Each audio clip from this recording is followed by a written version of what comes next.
The big mistake is trusting factory ammo. This has nothing to do with brands or price. Factory ammunition has two fundamental issues that ruin accuracy, velocity, pattern consistency, and reliability. Let's break it down. The first fundamental issue: factory ammo is not built for premium rifles or shotguns. It's built to be safe in the worst firearms that still meet minimum standards. Manufacturers don't know if you're shooting a Blazer, a Winchester, or a worn-out break action with a sloppy chamber.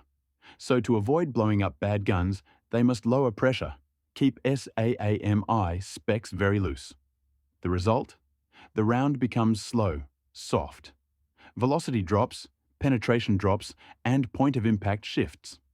The second fundamental issue is temperature sensitivity. Ammo that performs well in the summer can behave like a completely different load in winter. In cold weather, the hull and wad get brittle, shot cups crack, wads don't open correctly, primers ignite weaker, powder burns slower, pressure drops, velocity swings, and patterns fall apart. In warm weather, the load is acceptable.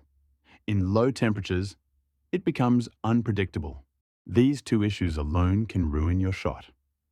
But there are many more factors that add even more instability. Inconsistent powder charges, inconsistent shot weight, soft or deformed pellets, primers with different ignition power from batch to batch, different components used in different lots, wide design that fails in cold weather, velocity spreads due to temperature, poor hull quality.